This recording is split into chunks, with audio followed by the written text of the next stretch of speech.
Hello there, and welcome back to Digital Foundry. Now, this video, it's quite exciting. We're going to be taking a closer look at Intel's next generation mobile part, codenamed Panther Lake, in a CES that was basically defined by AI, with not much in terms of hardware to excite gamers. I'd say that Panther Lake is probably one of the standout things that we saw. And when I say we, I don't actually mean me. I mean the people that I'm talking to for this video. First of all, Alex Battaglia, hello. Yeah, back from CES in Berlin. Somewhat rested, but definitely ready to talk Panther Lake. Excellent. And of course, Oliver Mackenzie. Yeah, Strix, this is one of the very few exciting new chip announcements that we had out of CES. So this is a really defining product. I'm excited to talk about it today. Absolutely. Now, obviously, I have taken a look at your benchmarks, but I haven't actually got any experience of what the event was that you actually attended, how you took all of the video that we've got here. And well, I guess we should start with a primer on what Panther Lake actually is, right, Oliver? Yes, I think we should. So Panther Lake is Intel's brand new chip package, because it's more than one die here, and it's really intended for mobile systems, laptops, and handhelds. There's Nova Lake, which is coming out later in this year, as well as, I believe, an Arrow Lake refresh. Those are intended for other platforms, obviously, including desktops. So basically here we have 4 tiles in Intel's terminology, or dies. There's the compute tile, which is the key kind of CPU tile here. You've got Cougar Cove P cores, Darkmont E cores, Darkmont low power cores. You have up to 16 total CPU cores, so up to 4 performance cores, 8 efficiency cores, and 4 low power efficiency cores, plus the NPU in this tile at up to 50 tops. This is also available in a small configuration with 8 CPU cores. And interestingly, this is a die that's built on Intel's new 2nm class 18A process, which is brand new in this part for consumers. That's very exciting. On the graphics tile end of things, you have up to 12 Xe cores. It's also available in a 4 Xe core configuration, which is their small graphics tile configuration there. And then the platform controller tile is also quite interesting. The small one gets 12 PCIe lanes, and the large one gets 20 PCIe lanes. And the big divergence here seems to be whether you have discrete graphics performance or not in your system. So basically, systems that are intended for integrated graphics don't get that additional 8 PCIe lanes, which are obviously used for the DGPU, and both support Thunderbolt 5, which is obviously quite good. So the launch configurations for this device will basically be a small compute tile plus a small GPU, plus a small platform controller in Panther Lake U, a big compute tile plus a small GPU plus a large platform controller die in Panther Lake H. That's like your traditional HPC desktop replacement kind of part, intended for systems with eGPUs. And then today what we're talking about is Panther Lake H12XE, which is the big compute die, the big GPU die, and the small platform controller die, so there's no GPU there. So this is a really interesting platform. It's Intel's next generation mobile platform, and it's basically, they're kind of mixing and matching different IP, different parts here to satisfy every spectrum of the CPU market here. You basically got your low-end systems, your high-end systems with DGPUs, and then your high-end, like ultra-portable systems with high-end integrated graphics, which is what we're talking about today. Right, okay, wow. Alex, let's talk about the actual event that you went to and sort of set the stage for the benchmarks that we're about to talk about. I mean, what did you actually see? Because obviously there was wasn't it like a demonstration area where there were sort of certain demos that you could take a look at, games you could play, and then you were essentially allowed just to gain access to a Panther Lake-based system and just do whatever you want with it, right? Right. There were 2 kind of staging areas. The first one was a little bit earlier in the day where they had laptops set up, or as well as some kind of like small all-in-one unit. They had like some also built directly into the monitor. There were a lot of different types of Panther Lake-based systems set up on the first thing. And there we were just kind of little demos where you could walk around and see various aspects of the architecture put to use. There was a number of local AI demos, including stuff like if you're a content creator, there was productivity demos, and then there was a little gaming corner where an array of laptops were set out in various configurations, including ones with DGPUs and the pure iGPU configuration. And for us there, we were most interested in the iGPU configuration because a mobile RTX 5070 is a known quantity at this point. We are very interested in the Panther Lake GPU. So we played a little bit there and got some side footage of me playing games like Battlefield, as well as Dying Light, The Beast, checking out the frame generation performance there, mainly in visuals at a glance, which were compelling. Then a little bit later in the day, we went off to a separate area of the Venetian Hotel. And there, we first started off with a presentation from Tom Peterson, who we also interviewed, and talking about aspects of the architecture, how to present smoothness in games, why they are keyed into frame gen. And then we were given a reference design laptop from Lenovo. And so this is not necessarily a product that will come out in this exact form, but it had all the components in it, let's just say. And there we were allowed basically complete free reign of testing. They had some games already installed. We could get essentially any GPU testing we wanted. They did, though, say, please don't do any discrete CPU testing because they want to save something for the actual hardware review embargo when that comes around with real products. Okay. So the machine we specifically looked at, I believe, had 32 gigs of RAM, 9600 mega transfers, and the full Xe 12 unit configuration for the GPU. So we're looking at something where it doesn't seem to get better from the iGPU perspective. And we could do a lot of things. We could open up hardware info while it was running to check out the whole total system wattage, among other things. And even one of the Intel handling engineers came over to us and gave us a nifty little power meter that we could plug in that I really loved. It's the first time I was seeing one of those, and I almost wish I had one now. Probably should buy one.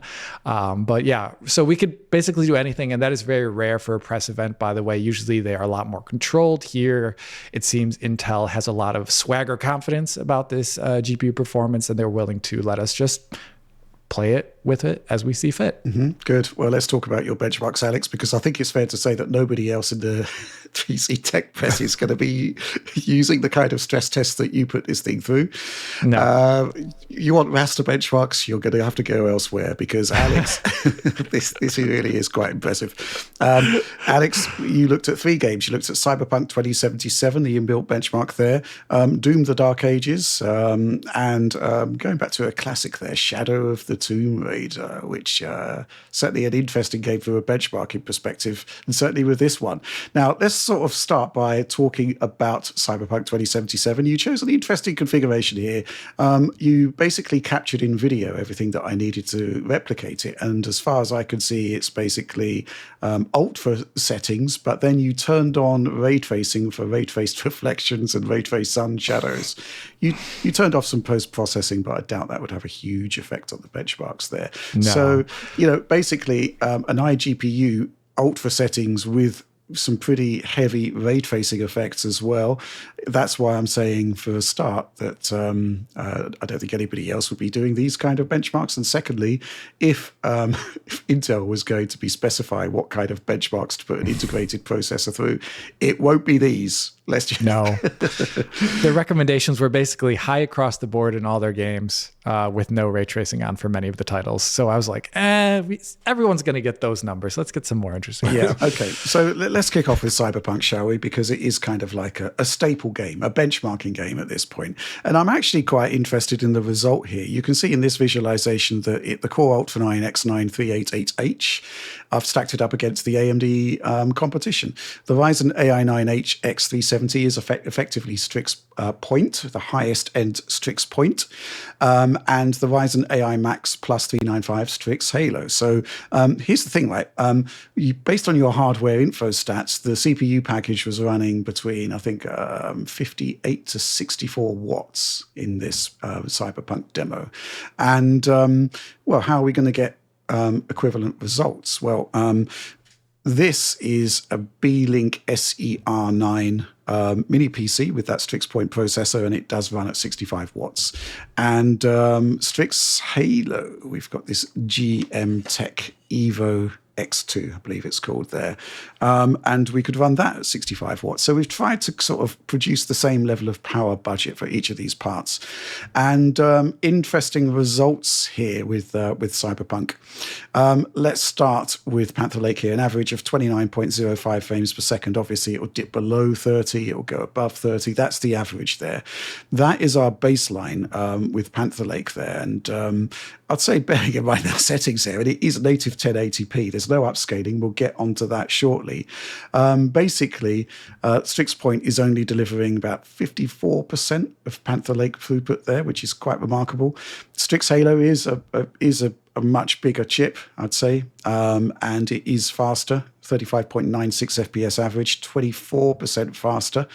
But, basically Panther Lake is in a really nice sort of middle ground there. Plenty of scope for optimized settings, Alex, perhaps without ray tracing. Could have done that too. That's true. Quickly, let's move on to adding in some 2x2 upscaling. So Panther Lake actually increases significantly there. It's almost double the throughput, but we're up to like 56 frames per second, actually 55.96 frames per second. Strix Point gets up to 32.5, 58% of the throughput of Panther Lake. So that, I was seeing a lot of headlines about a bloodbath for AMD. Well, certainly compared to the existing Strix Point, and the new Gorgon Point is essentially a refined version of Strix, so it'll be slightly faster, but not that much faster. I mean, that is like a massive result.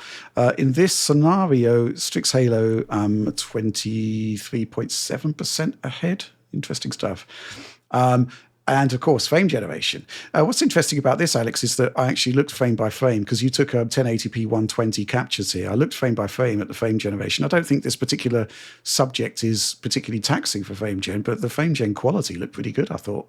Yeah, the ML frame gen, essentially, we saw it both running in the 2x, 3x, and 4x mode in various different titles. Yeah. And at one point, we were playing Claire Obscure 33, Expedition 33, and I was thinking, is this the 2x mode? Right. And then we went in and we're like, no, it is actually the 4x mode. So I think that does say quite a bit about the quality.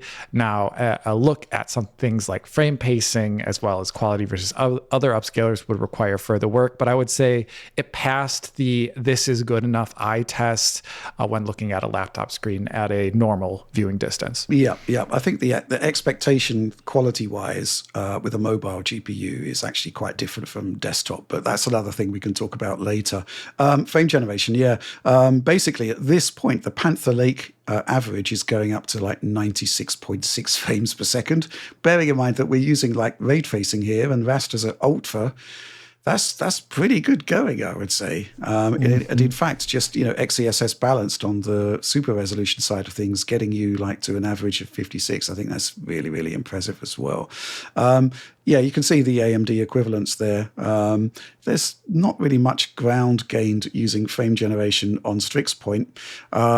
What's happening with Strix Halo is that the amplification of frame generation, you actually hit the 120 FPS VSync limit towards the end of the benchmark there. So it's not really fair to talk about the performance differential there. I've got it as about 22% faster there, but that will be limited slightly by those VSync cap parts of the benchmark. So you kind of got a lie of the land of how Intel is taking the fight to AMD there. And I'm actually really impressed because not specifically talking about these benchmarks, but it gives you an idea of the horsepower on tap and potentially what you can do with other games. And I think that's potentially quite compelling. And also the fact that, well, you've essentially demonstrated that you can actually have a pretty good ray traced experience on an integrated GPU. I think that's pretty fantastic, Alex. Yeah, basically, the reason why I did actually focus on ray tracing is because forward-looking games, one of the areas where we see with handhelds and potentially even lower powered laptops is we can see them running the PS4 era stuff well enough. Yeah, yeah. And we can see them running the early PS5 cross-gen stuff well enough. But as soon as you get to anything heavier, that is where memory performance and GPU RT acceleration becomes much more handy. And in this case, I was actually most impressed by the native resolution best here. I was not expecting near 30 at all. And here we are, getting almost near 30 FPS at 1080p native, which I would never recommend anyone, of course, using this GPU. But it just shows that when fully utilized, like so much saturation there, it actually holds up well and doesn't require necessarily the crutches of using frame gen. Although I would heavily recommend here, of course, turning out those things. The final Cyberpunk benchmark is basically scaling from native through to XeSS balance, which is a 2x2 scale, right, Alex? It is 540p internal, yeah. And then with frame generation on top of that, that's 2x frame gen. Obviously, you've got 3x and 4x in the pocket as well. So, yeah, I mean, you start at 29.05 FPS average, a gain of 92.6% by going up to XeSS balance, which is great because a lot of integrated mobile parts, frame generation comes with a cost that sometimes negates the point of using it, but we're getting like pretty much 2x scaling there, which I think is quite remarkable. And then you've got the same XeSS balance with frame generation on top. It's 232.5% faster than native, and it was about 73% faster than balance there. So, man, this sets the scene very, very nicely for some. It's actually this benchmarks that made me think, well, maybe we should be looking at lower end discrete graphics as a comparison point as well. We've got some interesting results going forward there. Any thoughts, Oliver? No, I just think this is really cool. Actually, in some of the benchmarks that Alex and I were looking at with frame generation enabled in titles like Dying Light the Beast, in titles like Expedition 33, we were, hitting 120 FPS. We're hitting pretty high frame rates to the point where it's kind of like, okay, well, what's the utility of this necessarily in a mobile screen? Is that really something you're looking for? Indeed, on Battlefield 6, which we also saw, we were getting frame rates well in excess of 200 FPS using totally reasonable settings with XeSS and XeSS frame generation. And it's like, okay, this is like pushing mobile graphics to a level that you wouldn't really need on a mobile display, although it really does show the capability here and indeed the incredible efficiency that we're getting out of frame generation on this platform. I would not expect that necessarily out of a low-end mobile GPU or certainly an integrated graphics solution. Mm-hmm. Right. Yeah, it's pretty impressive stuff. So let's move on. Let's move on to another, I'd say it's an insane benchmark that nobody is ever going to be trying elsewhere, but here we are, and I actually think again we're getting some great results here. Doom: The Dark Ages, obviously id Software put together like I guess you could call it a sort of super light setting designed for handheld devices, but that's not good for Alex Battaglia. No, definitely 1080p native, alt for settings. Which I think is just absolutely fantastic because this shouldn't work. This should not. Yeah. This should not work on an integrated graphics part. However, a 33.3 FPS average sets the baseline there. Strix Point can only do 16.34 FPS, pretty much just under half of the total there. Strix Halo is 30% ahead though, which is a slightly wider differential compared to Cyberpunk there. Alex, why did you choose this? Well, I think once again, the future of gaming is going to be ray tracing. And in this case, we're looking at a highly optimized ray trace title. Cyberpunk, I would say, is just fully focused on, it was just made at a time when it wasn't really about making it run fast while having ray tracing. It was just the extra icing on the top. And here it's a game fully integrated with it. Yes. And I thought it was a perfect opportunity because also the handheld version of this game, yes, it's got that handheld graphics mode, but what happens if you put it on those desktop graphics? That's what I kind of wondered, and here it is. Yeah, and I think that's a pretty good result because we're not using any upscaling here. All of these benchmarks, unless stated otherwise, are 1080p native. And alt for settings. I did smile, Alex, as you were scrolling through the menu there. It's just like, okay. Yeah. In this case, this was a title where I looked back at it running at an RTX 2060. Right. if you recall, Yes. for a video that I made. And here I'm actually seeing results where I'm thinking, I thought I was impressed with the RTX 2060's power in this title, in spite of everything, but that was heavily utilizing upscaling to get it to the point where it was. And here I imagine we'd be getting better performance, which is great. Interesting. Certainly very, very interesting results there. Final test, and it's actually, it's a bit of a weird one. Shadow of the Tomb Raider is a game that we used to benchmark quite heavily, but not so much these days. But I'm curious why you chose this one, Alex. Well, this one is more of a joke one because behind us, they kept joking about Shadow of the Tomb Raider, Adam from PC World. And I just had to, sorry, I had to turn it on for some reason. But also, I pressed for time. I wanted ones with actual in-game benchmarks that were easily recreatable. And in this case, thankfully, it is easily recreatable. Yeah. The other thing, of course, is that we have a video capture form of benchmarking. Slightly limited here in that we had to use VSync on site, but with a 120 FPS or hertz window, you pretty much capture all of the resolution, the temporal resolution that you're getting there. But it also meant that, at the end, you get quite a detailed outline of the benchmark results that we can use to verify our video capture, or at least compare. And everything sort of lined up quite nicely.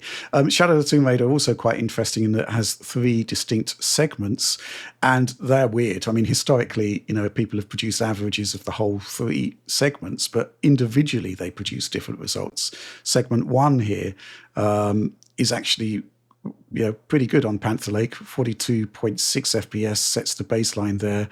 About 24.3 FPS on Strix Point, 57% of the output of Panther Lake, 67.96, 68 FPS, 59% faster on Strix Halo there. Interesting. So that's a big, big leap for Strix Halo there. Not so much for Strix Point. But going into segment 2, we actually sort of back to where we should be, 39.6 FPS average for Panther Lake, about half that on Strix Point on average across this particular sequence. Now, this time, we've just got a 32% advantage for Strix Halo, which is kind of more in line with what we would expect elsewhere. So I'm not sure what's going on there. Maybe there was, maybe there's something, maybe it was just a hiccup on Panther Lake or in that initial segment. It can happen based on my extensive benchmarking of that particular title. Or maybe it's just different workloads, bearing in mind that, yes, Alex, we are using the highest settings here, and you're using ultra ray tracing, ray trace shadows. To say a little bit about the game itself, I played a lot with this one back in the day, and going through the benchmark, the one that is, at least in my humble opinion here, most representative of most of the game scenarios is actually roughly segment 2. Yeah. Because segment 2 takes place in the jungle, which is where most of the game takes place if you played it. Fair point. Whereas segment 1 is just the game's intro. And segment 3, as nice as it is to have, the first part of segment 3 where it chases through a valley, that is not representative of any gameplay. No. Actually. Maybe looking at the sky. Maybe if you look at the sky in the game, you'll get a good thing. So I actually think segment 2 here is pretty realistic. And in that, if I were to play this game today, there's no reason I wouldn't turn on the shadows. Honestly, it's that old at this point, so I just keep them on. Yeah, I mean, segment 3, 37 FPS average on Panther Lake, 56% of the throughput on Strix Point, 41% faster Strix Halo. So I think we're sort of starting to get an idea of how all of the individual iGPUs are comparing there. I think you can basically consider Panther Lake to be twice as fast as Strix Point based on these particular ray tracing workloads at least. Strix Halo is ahead, but then again it is basically almost like a portable PlayStation 5. Really, they really went to town with that iGPU. So that's basically our integrated graphics comparisons there. It's looking very, very strong, I'd say. What do you think, Oliver? I think it's quite compelling here. I mean, nearly double the performance of Strix Point, or double the performance of Strix Point in many benchmarks. That's obviously very good, I think. This looks like it'd be really good for 1080p gaming, but I think it really depends on what your point of reference is, right? Because whether it's more similar to Strix Halo or Strix Point in your own terminology, obviously cost-wise, that's an area that we still have to work out. In terms of die area, it seems pretty similar to Strix Point at 223 millimeters squared for Strix Point. I think something quite similar for Panther Lake here. It really depends on how you count the die area, though, between the three main dies and then the base tile, right? Because obviously the base tile is considerably wider. But obviously you have a mix of process technologies there in Panther Lake, and then for something like Strix Halo, you're looking at TSMC 4 nanometers. So there's kind of a little bit of a divergence there, although exactly how well certain elements scale is kind of up to another set of debates. But obviously the fact that, I mean, we haven't really touched on this too much in our benchmarks here in terms of the comparative analysis, but the fact that we're dealing with XeSS, machine learning-based frame generation, or machine learning-based super resolution on Panther Lake versus the AMD parts, that really does suggest another level of performance acceleration on those parts that you're not going to get on the AMD parts. Essentially here, although we're doing ISO benching between the parts, which is what you would do for a normal benchmark sequence, the real usage of this thing is you turning on XeSS versus someone who has a Strix Halo or Strix Point device, either using XeSS DP4A or FSR3, right? And we know those are inferior experiences in terms of image quality. And I think that is the extra sauce that people are looking for in the mobile area. And it's one of the things I've lamented with every new mobile part from AMD is the lack of RDNA 4, so you can't get FSR4 there in an easy way. And here you're actually getting that machine learning CNN quality, plus very surprisingly good looking frame generation, which I think is a bonus that you have on the software there that you just don't see in AMD. Yeah, absolutely. I just want to get a couple of points in on the comparisons that we've made here. First of all, we did use 65 watt TDP on the AMD parts. Now, I've got to say that although Strix Point here you can flood it with 65 watts, it doesn't really do anything for the processor. It kind of taps out around 30 watts. There's very little extra juice to be had just by flooding it with extra power.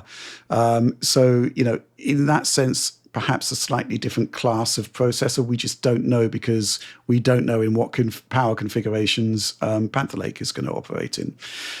Similarly, with Strix Halo, it can potentially go significantly faster still than the results of Panther Lake here, because you can up the wattage to up to 120 watts.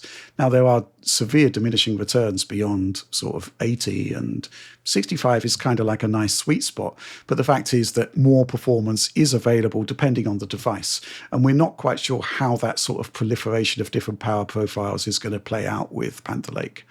But I think, Oliver, I think one of the great draws of this potentially is that if your overall system power draw is like significantly below 100 watts, you should be getting full performance off battery, right?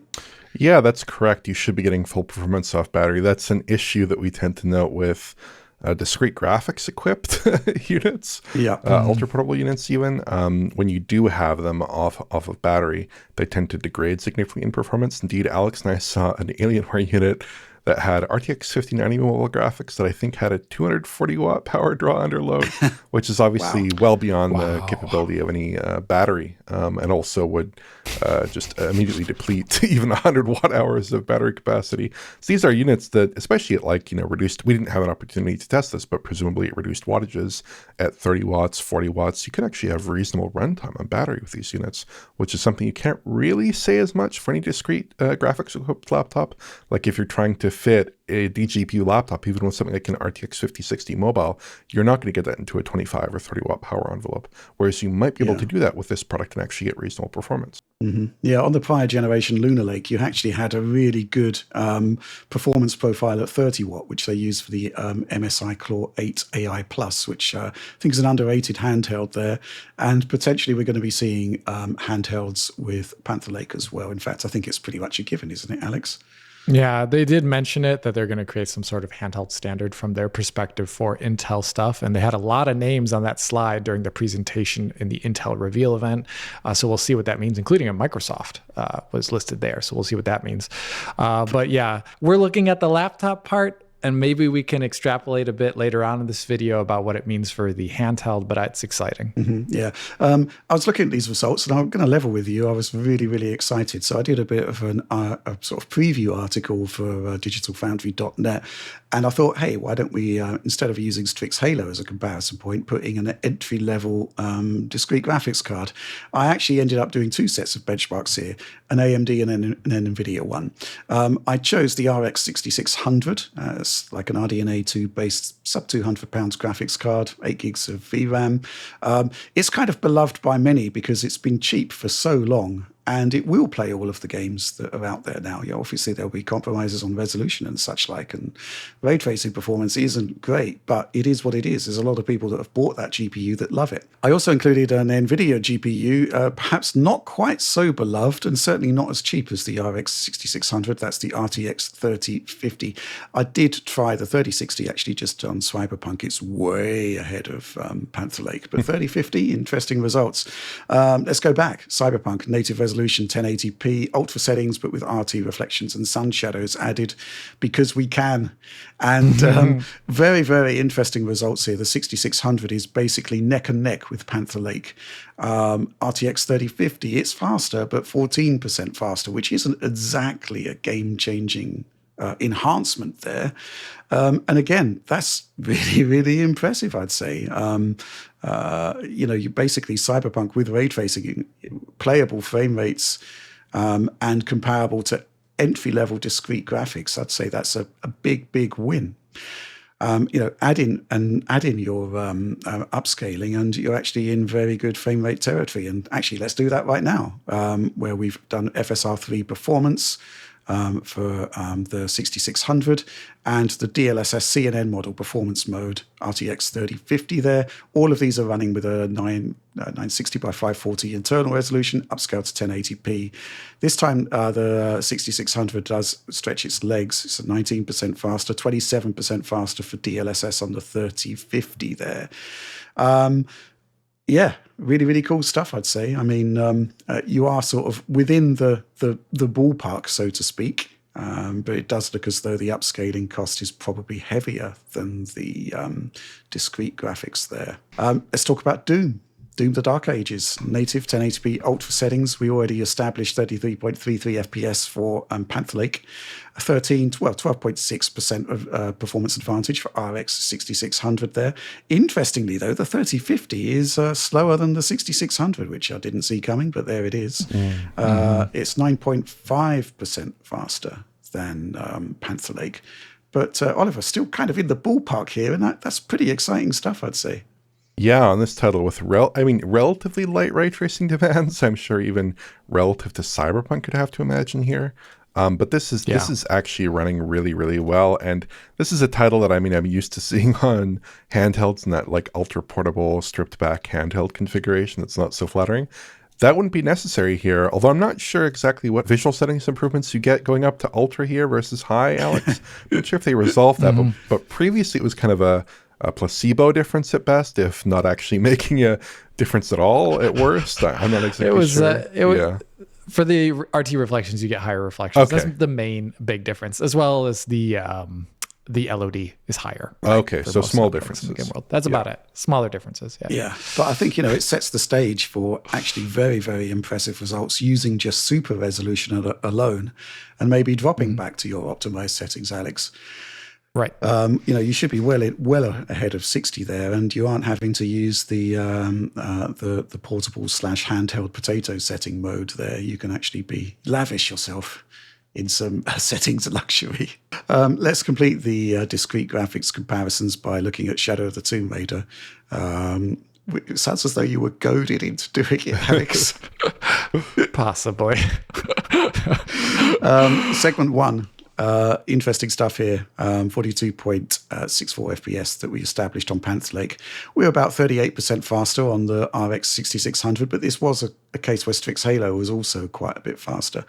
And looking at the RTX 3050 there, 19.5% ahead there. So this is kind of like the worst case scenario of the three segments there.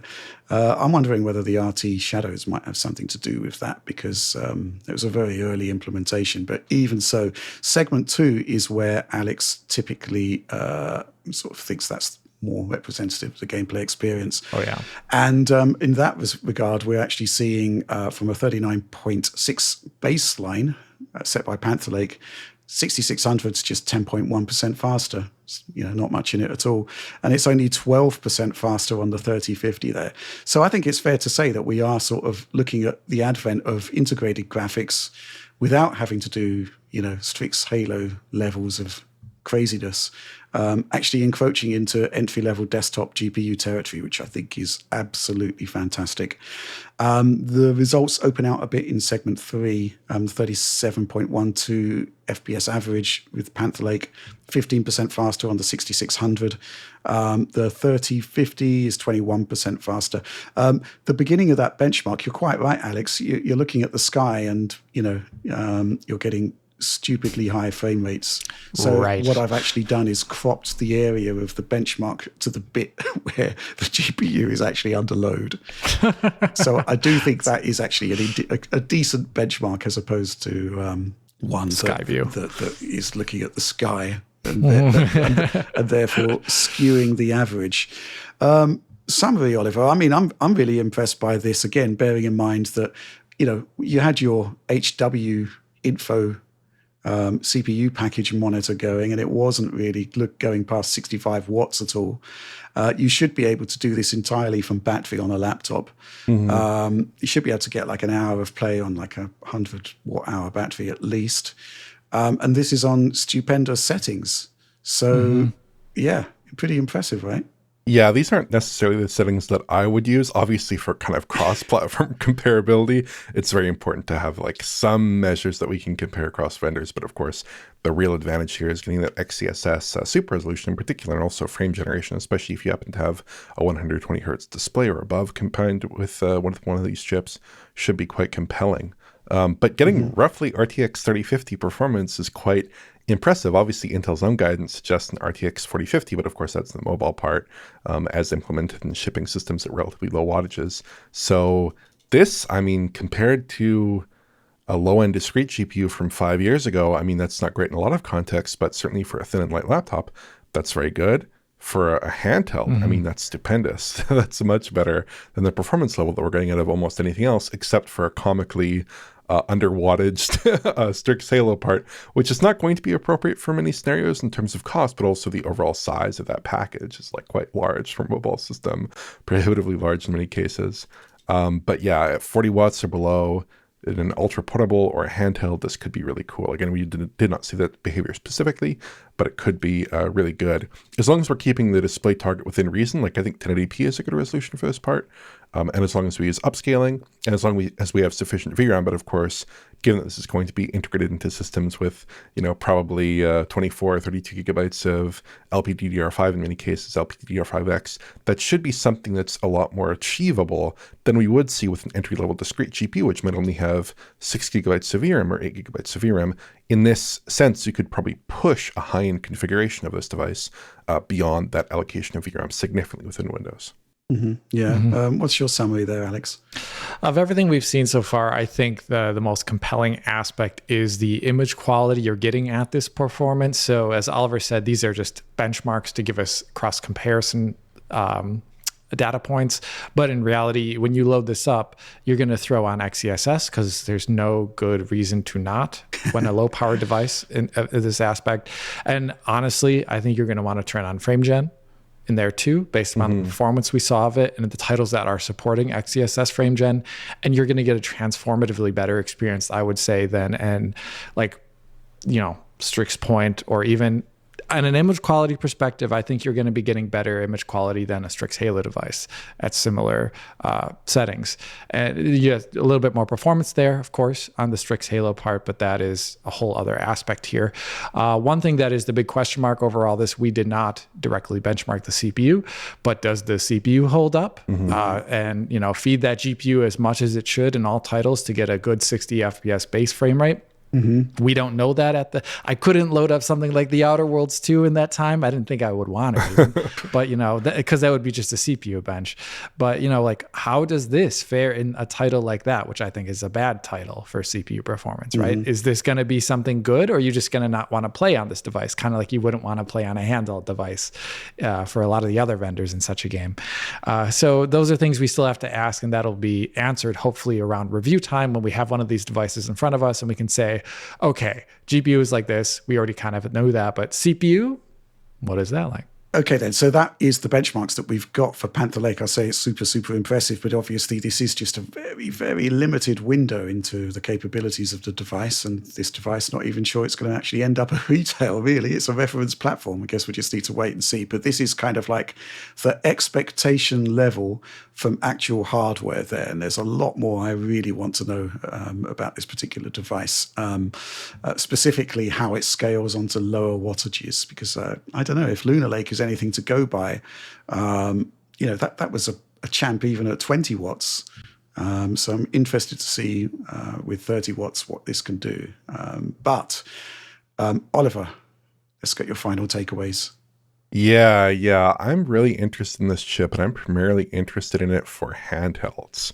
Because I think that AMD has not really made as much progress in this space as I'd like, especially given like the mainstream AMD chips today, like Strix Point, not that different from the mainstream AMD chips from 3 years ago in this space. They're not that different in terms of performance.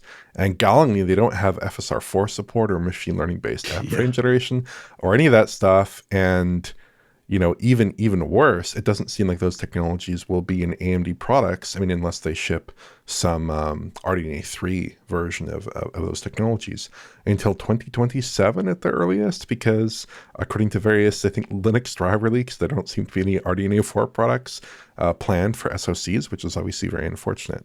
So this could be really, really good in that context, especially in the context of like doubling Strix Point performance. Potentially, again, this is just hypothetically, but let's say it does double, or let's say it does increase by a large margin, plus XeSS on top of that, XeSS in this format, which is just like crushing these benchmarks with incredible amounts of generated frames that we saw in titles like Battlefield. I mean, that's just so cool. And the fact that you're actually getting a pretty decent input response, you're actually getting pretty decent fluidity, it's holding up in motion, even though the base frame rate might be quite low.